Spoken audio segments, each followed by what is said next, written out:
I transferred and then I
I guess we'll wait a couple of minutes before starting, since it's only you and me. Sure, no problem. I have a little one, so I don't want him to be loud. Oh no, you're fine. Okay. How old is he? He's 3 months. Oh my gosh, he's a baby. Yeah. Well, congrats. Is he your first? Yes, he is. Oh, that's so exciting. Yeah, it's a bit busy, but he's good. Oh, goodness. And then you're studying for the exams. That's so crazy. I'm trying to like utilize my time as much as I can, but it's a bit harder than I thought it would be. Oh man. When are you sitting for the exam? I was aiming for May, but I'm thinking it will be closer to August. Okay, so you're like more prepared. Yeah. We have a busy life, especially with a firstborn. So Yeah. oh, well, congrats anyway. That's still exciting. Thank you so much. How about you? No kids. No, not yet. Hopefully in 10 years or something. You're probably super young. How old are you? 24. Oh goodness, yeah, I'm 33, so you have lots of time. Oh yes, definitely. That's around the time I want to start having kids. But yeah, no, you've got tons of time. I guess we'll just wait till like 11:05, and if nobody else shows up, then we can just start it. Okay. Is there something you want me? What are we gonna be reviewing today? I think we're just gonna be reviewing experimental design still, and see if like anybody else has like more questions on experimental designs. Okay. If we don't have any like topic of discussion, then we can like move on to something else. But right now, I think it's just section B. Okay. Do we have a Zoom where like we go over like an exam or something? One of the ones that's posted online? No, I don't think we're like really scared about doing stuff like that, because that could breach like ethical boundaries and stuff, because it's not ours, and like not everybody on the WhatsApp is inside the Facebook group. So I wish we could, but I don't, like right now I don't think so. That makes sense. I thought it would, like, I know Bill's, I see that he prefers not to, but I don't know if Celia has an issue with that. She's never said that she would. It would be a problem, I mean. But yeah, exactly. You don't want issues to happen. And right. Oh, we lost a person. Yeah, I mean, it looks like it'll be just you and me right now. So I mean, we can just get started, because these things don't last very long. And okay, quickly grab my book, because I have my safe meds that I make.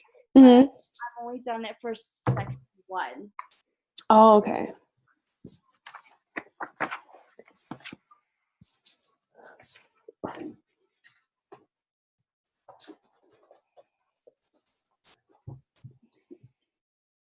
So according to the Pass the Big AB exam, that section 2 is the foundational knowledge.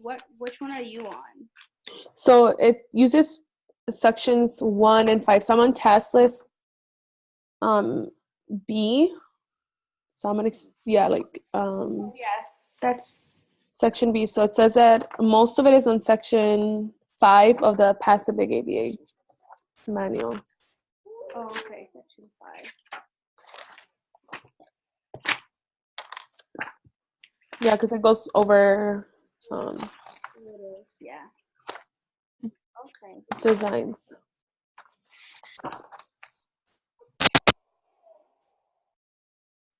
Now. And then just really quick too, I know like it's only 3 of us, but just to like reiterate, like we're all students, and all of us are trying to pursue either the BCBA or the BCABA. So like a lot of this information, or all of this information actually, is just for us to help each other out. So we all have a better understanding of what the tacit concepts are, but we're not like responsible for the accuracy. So like we all have to do our own research if we still have doubts on something. Oh yeah, definitely. Totally get it. So yeah, so we're all responsible for information, and then obviously we learn from each other. We can't use questions from the test, and then no specific questions from like paid resources. And then if we have free resources we want to share, like it's good to share, but like obviously give credit to where it's due. Okay. Yeah, that's just a little disclaimer we use so that we don't get in trouble either. Mm-hmm. Okay. Mm-hmm. Yeah, so then we can just start. So we have like, I don't know if you have any questions on experimental design. I think for me, sorry, if he gets too loud, I'll mute myself. But It's fine. the thing with me would probably be the changing criterion design that I'm mostly so you just change the criteria that it achieves mastery, correct? Right. Well, it depends, because let's say you want your baby to like to get that criterion for him to say like small speech sounds, right? Like for him to say at least one speech sound, like B or duh for data, right? So you start off with your criteria for 1. Okay, he finally said data. You put in 1. That's your first criteria point. Perfect. He's met that goal. So now you're like, I want him to make 2 speech sounds. We're going to make those mama and obviously continue with data. So like now he's met that criterion goal. But let's say you make your criterion goal 3 speech sounds. And during that time period that you're taking data, he cannot meet those 3 speech sounds. Okay, well then you bring down your goal again to 2 speech sounds. Oh. So you kind of set the criteria depending on what your client is working on and whether they reach that goal or not. Because if they don't reach that criteria, by the time that the observations have to be set on that criteria, the criterion is set a little bit lower just so that it's met. Okay, so if it's not met, you have to go back and obviously change the criteria. Right. Or so go back to the before, to the previous, I guess, goal. Right. Okay. Or yeah, a previous goal or a goal that's more attainable. So if you have one client, like they have to answer 10 math questions, but they can't meet 10, but you are able to see that their data shows that they can meet 5, well then make it like meet 6 math problems, or kind of like things like that. So they not necessarily go all the way down to the criteria that was set, but a criteria that's more attainable for the client. That makes sense. Yes. Okay. I hope that makes sense. No, it definitely does. Yeah. Okay. And then obviously that looks like kind of like an escalator, or like steps, a ladder, because you're either climbing up or you're slightly climbing down, but obviously that skill has to already be in that's the most important thing. It has to be in your client's repertoire. So they already have to know how to do that skill. You just want to set a criteria to either better the skill, I guess, or to improve the skill. Okay. Yeah, that does make sense. And what about it's called multiple treatment reversal. That one is a bit. Yeah, this one's like one that a lot of us are having issues on. It's between, what is it? What page did you find it on? 133. 152 on what book? Cooper? No, it's on. I'm only on. I only use the ABA prep manual. So it's, the past the big. Yeah, it's the graph is on page 133, but they explain it. They explain it on.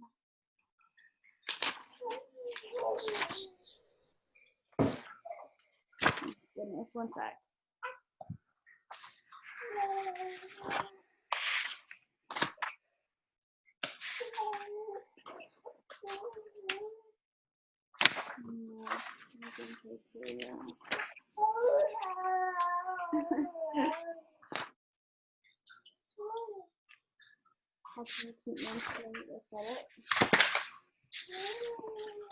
Well, I know. So with this type of graph, I know that there's different treatments, but my question is, how do they know?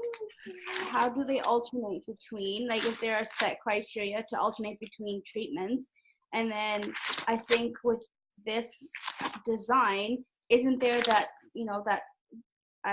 confounding results that happen? They don't know which treatment would change the behavior.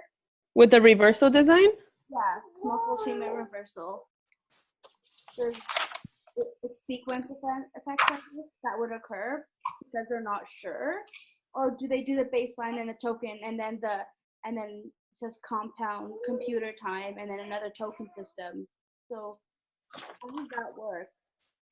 I think for when it comes down to research, so it all depends on what they're trying to investigate. So if they want to see the effects between a token system and, I don't know, contingent attention provided by a peer for someone who engages in, I don't know, like hitting for attention, like, or, like it depends on what they're trying to get data on. So it's not like, oh, we want to see how these two treatments work on a specific client. Like usually you're not doing this for like in clinical work. It's mostly research.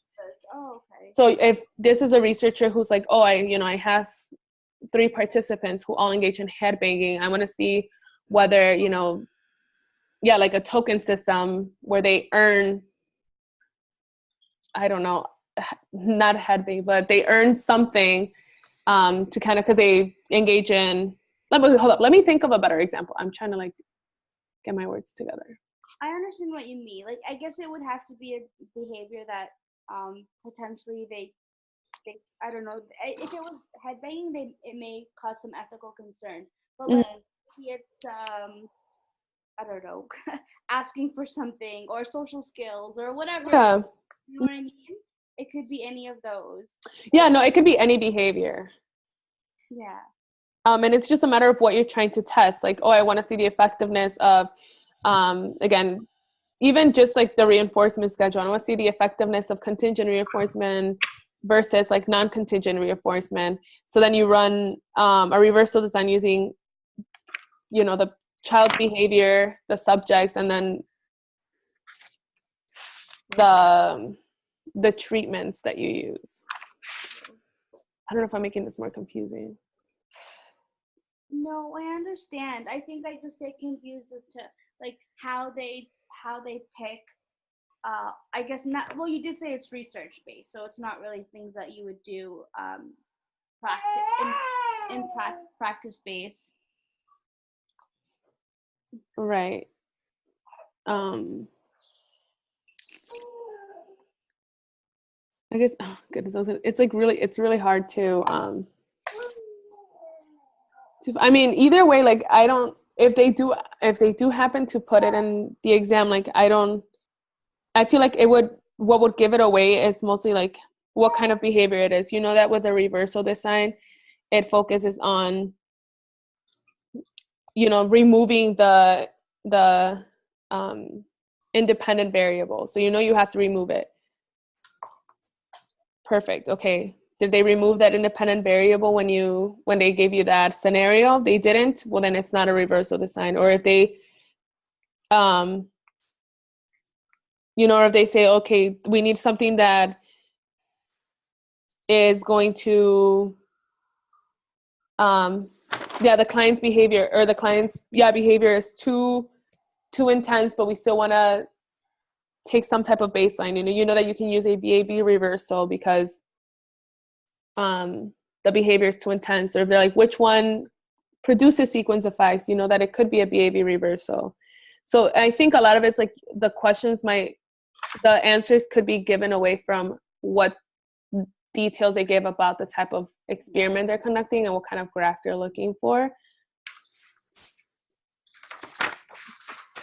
Yeah, that makes sense. I just muted myself because he was making too much noise. I'll keep doing that. Oh, no, you're fine. Okay. You're fine. I'm looking at an old book that I have called, I don't know if you guys have it, but it's Single Subject Research by Richards. Oh, no. And there's a section here that says that this design, the withdrawal design, is more about the cause and effect relationship between the behavior and the intervention. Mm-hmm. Mm-hmm. So it's more about cause and effect, like you were saying. So then I guess the goal of it prior to starting this reversal would be to, like, potentially knowing that there's going to be a cause and effect, like your intervention, you know that your intervention is going to be causing some kind of behavior change. You just want to see how, or like how much possibly. Right. It's to easy demonstrate cause and effect relationship between the intervention and the behavior. Okay. Yeah. And then do they talk about any kind of like sequence effects or anything like that that happen? It says that through time you'll see that the situation could get stronger. So I guess the more phases you do, the more you'll see the change. Okay. But it doesn't say anything about sequencing. Well, sequence effects only happens with BAB reversals because you're introducing the intervention before you take baseline. So the definition of sequence effects, to my understanding, is there's the behavior on the subject like is affected because they are they're already like familiar with the condition they're given. So what's if it's not sequence effects, what's the other word that that happens when you have a reversal where the individual learns from the intervention, and that's what it affects the other intervention because of that? That is sequence effects, but it only happens with BAB reversals. Because with BAB reversals, you introduce first the intervention, then you take baseline, and then you reintroduce the intervention. So the reason why it affects is because if you have a client and you right away start with an intervention, right? You take away that intervention, the client already knows how to react. Okay. Or what the intervention consists of. So those are kind of like carryover effects or sequence effects that are going to just stick through the baseline, and then obviously give you like weird, or they might not give you accurate values on the baseline as an AB reversal design would.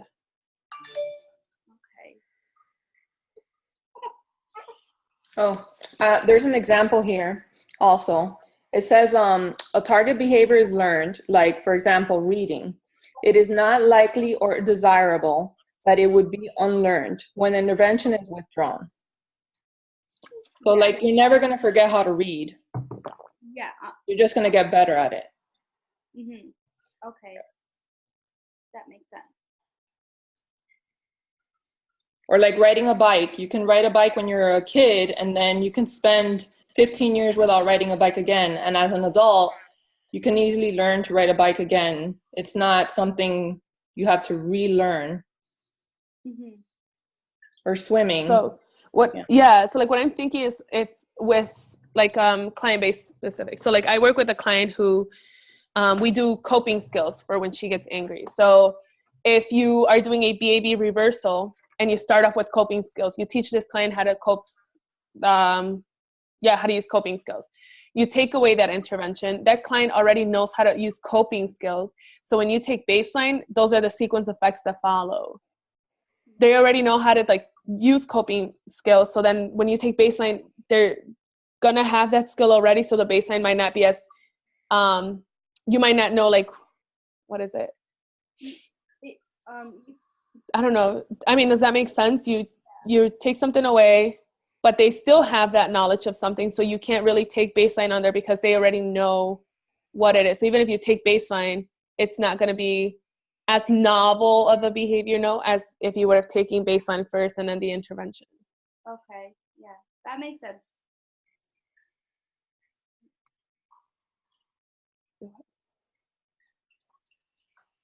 Cool.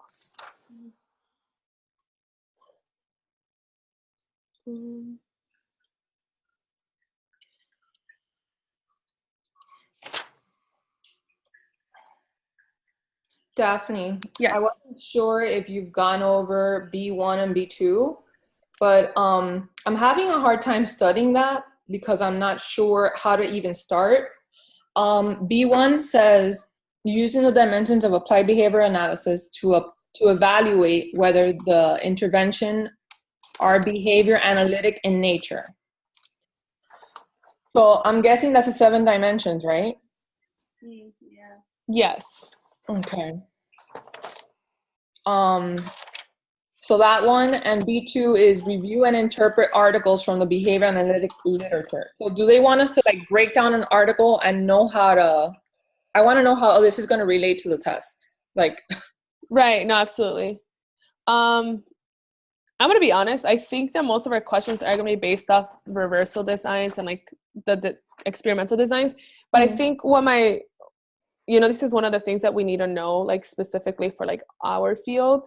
So when they mean like interpret articles, I'm going to guess that like they might give you like a quote from an article and they might be like, so this, I don't know, like, yeah. So using like the 6 attitudes of science. mm-hmm. So they give you something like, what does this belong to? Oh, it's determinism because they found in the research that this is a cause and effect, or like everything's orderlier. Mm-hmm. Or they didn't use this intervention because they decided to use like their simplest theory. So what does that mean? Oh, it's parsimony. I mean, obviously the questions won't be like that direct, Mm-hmm. but that's what I'm guessing when it is to like B1 and B02, like using the 6 attitudes of science and then the 7 dimensions of ABA. From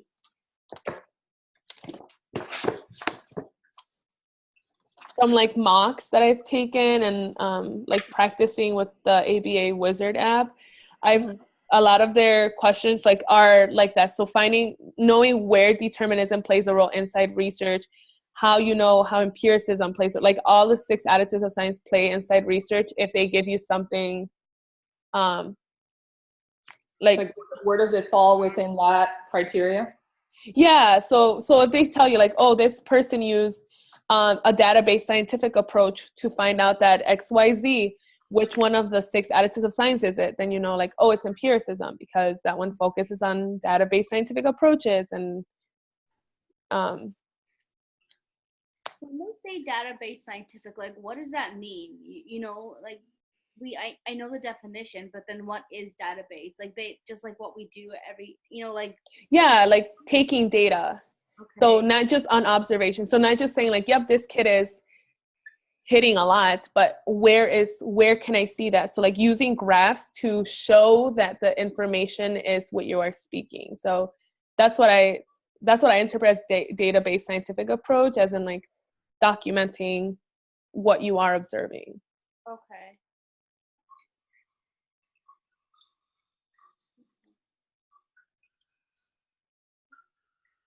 Yeah, and then like also knowing like the 3 levels of scientific understanding, because a lot of these questions they give you a sentence and or at least from the ones that I practice, they give you a sentence and they're like, well, which one of these 6 attitudes of science is it?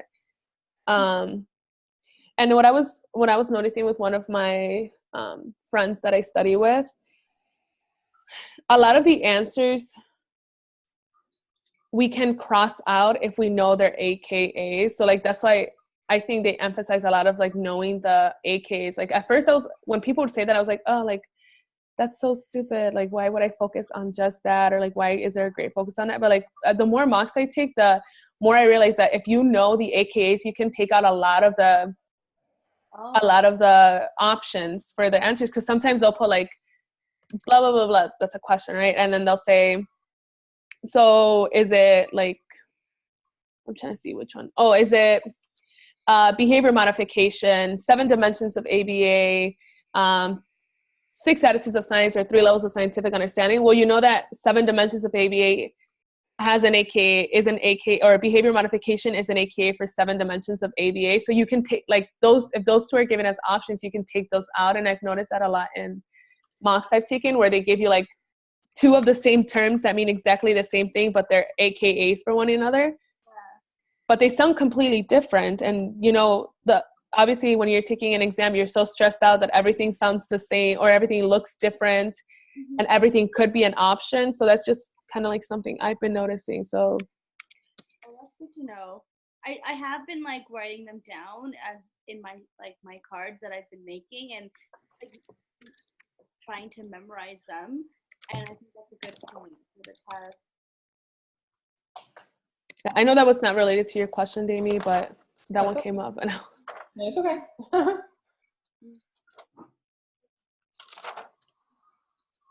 I don't know. Did it answer your question at all, Damie? Probably not. Yeah, I just wanted to know if I was doing the right thing, because I was studying the 7 dimensions and the 6 attitudes, and I was like, I hope this is right. Yeah, no. That's what I'm thinking too. Like that's what I've been studying for that specific part. Mm-hmm. And that's what my supervisor told me to like look into.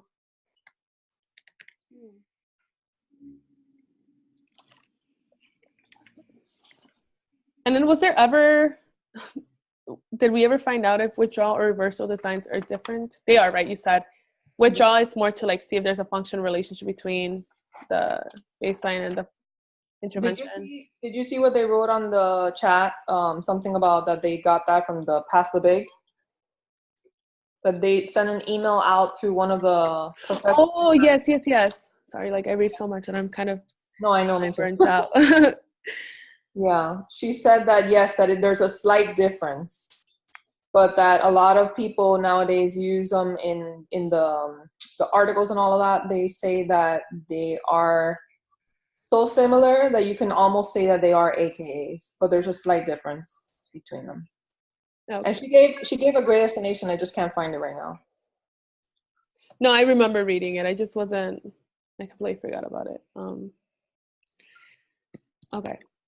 It's nice that she like emailed them. That really helps. Yeah. Okay, so it says reversal designs. Okay, so an example of reversal is non-contingent reinforcement reversal. So that's a reversal.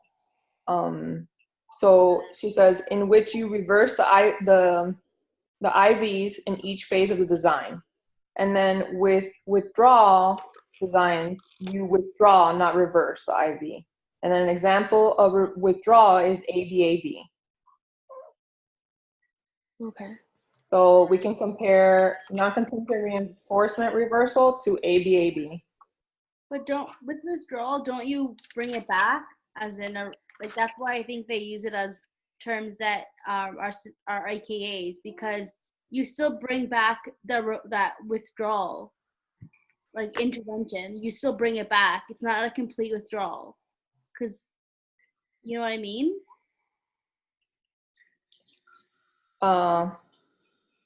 On here it says, and this is something that she got from a BCBA from Pass the Big, that you withdraw but you don't reverse on withdraw.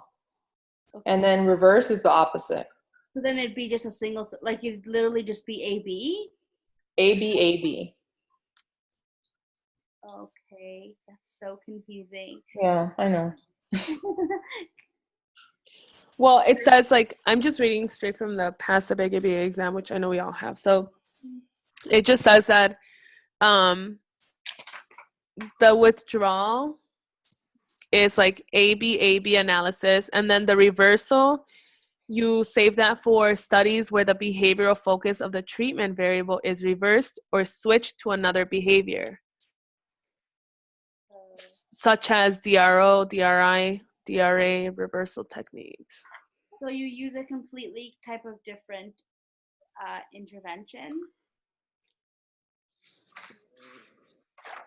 or you use like a different.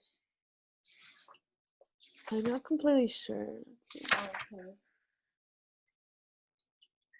Yeah, I don't know either.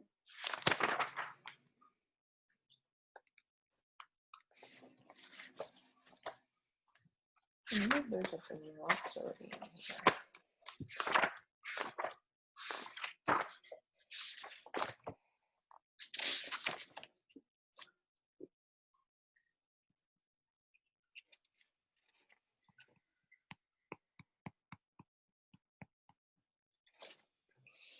Let me look in Cooper and see if I can see. In the single subject design book, it says on the definitions in the back, the glossary, it says reversal design is different from a withdrawal design. It says in the reversal design, there is an active attempt to reverse the effects of the treatment. Oh, Okay.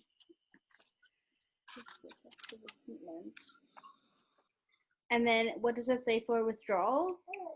And then for withdrawal,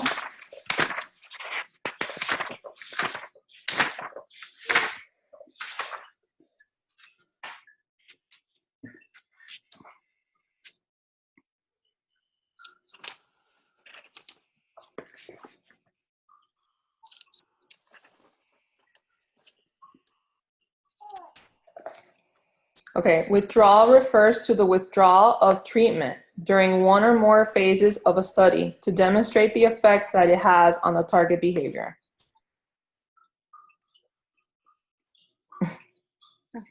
They sound very similar. yeah. I think the only way to like put them or pull them apart from each other is just like looking at their benefits, like their pros and cons, and what they look like on a graph. Yeah, that's what I'm trying to look for. I'm trying to look for an NCR graph and in AVAB to like put it side by side. So there's an NCR graph on page 153 of the Pass the Big ABA exam, and then 153. And then right next to it, there's a BAB reversal,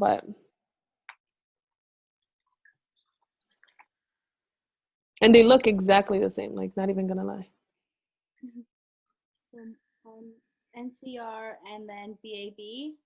Yeah, like they look the same. I think the only difference is that it will be marked, the graph is marked with like what type of intervention you're using, which will be contingent reinforcement versus like non-contingent reinforcement. Yeah. That's the only difference. Other than that, the graphs look pretty much the same. Basically, yeah, because then one starts with the treatment and the other one just starts with the baseline. Mm-hmm. That's the only thing that I see. And if you look above the non-contingent one, there's a multiple treatment reversal, and it looks the same except for the treatments that are being used. Yeah, I see that.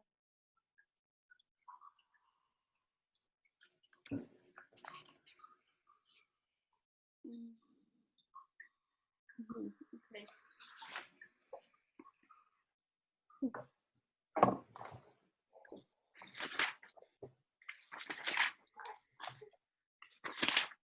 Do you guys find that like knowing the advantages and disadvantages for each is really beneficial, like memorize them and not just kind of know each graph and what it is?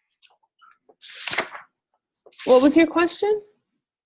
Like should we be memorizing and knowing the advantages and disadvantages for each type of graph, or do you like, because if I see a graph and I know what it is and I understand it, is that enough for the exam? Yeah, I don't think so. I think you're gonna need to know like everything, like the advantages and disadvantages, when it should be used, because the question could be exactly that, just giving you a graph and like labeling it, or it could be something more in depth, like we have this intervention and this other intervention, which one would be best for this specific client. So it's one of those, like, you don't know, so might as well be safe than sorry and get as much information in as you can, Yeah, it's possible.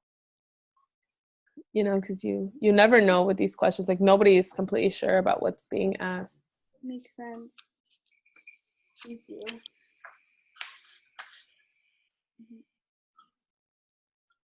Have you had that situation in any mocks? Yes. That's why. Okay. Because I haven't gotten into this kind of mock yet, so. Yes. So they'll either, well, it depends on a mock and the level of difficulty. They will ask, depending on, they'll say like, oh, like identify like which graph does this look like, and they'll be like pretty obvious. They'll give you like a changing criterion graph, a BABA, an ABAB, and like a cumulative graph, and then you're like, okay, like perfect, I know which one is reversal, like or they'll ask like, so we have this client who engages in severe head banging, but we want to take data on it while giving them an intervention for, I don't know, planned ignoring. Which one should we use? And obviously you know that you should use a BABA because the behavior is really severe. So it kind of just, it depends. Oh, okay. So yeah, it'd definitely be helpful to know a lot of what to memorize, I guess, because there's just so much information, and I just feel like I won't remember anything. Right. I think that's like, honestly, like that's me right now. I'm feeling so overwhelmed. I'm not even lying. Like I'm a crier, and I've cried like at least once every day because I'm just so overwhelmed with the information. And I honestly feel like my program didn't prepare me enough for this, but I think that's the case for a lot of people, which is very scary. But like there are things that, like now, like think about it. Now you at least know where sequence effects, what are sequence effects, or at least have a better clarity. So like more than you did maybe when you started this Zoom. Like I learned more than, like I know a little bit more than what I did when I started this Zoom, like literally 30 minutes ago. So like kind of look at it in that positive way. And then a way for you to study. I know you have a kid, so sometimes it's hard. Maybe I was telling Damien, the other girls, that like you can record yourself too when you have free time. Record yourself reading and like pause in between and like quiz yourself. And then, I don't know what kind of phone you have, but you can download a recording device. You can use a recording on your phone and you can record yourself. And then that way you have that information. You can listen to it while you're like feeding your child, or while you're running errands or doing chores at home. So you have at least that like audio input too, if you don't want to spend a lot of money on the Rogue audios. Yeah. So, I mean, that's something that's helped me with retaining some of the information, especially like things that I'm not completely 100% on. Yeah. I just saw something that I how we were talking about sequence effects. Mm-hmm. The other one is irreversibility. Irreversibility. Yeah, I thought you were gonna say that.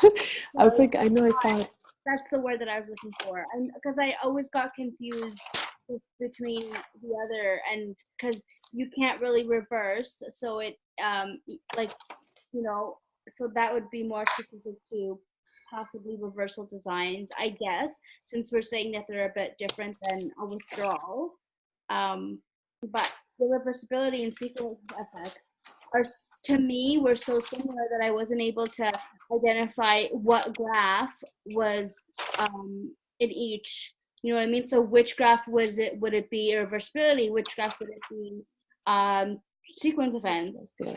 But here it says 3 problems avoided by alternating treatment. So perhaps is it only? I guess alternating treatments would be the withdrawal or the reversal. Sequence effects, right? You said. Yeah, sequence and irreversibility, and then.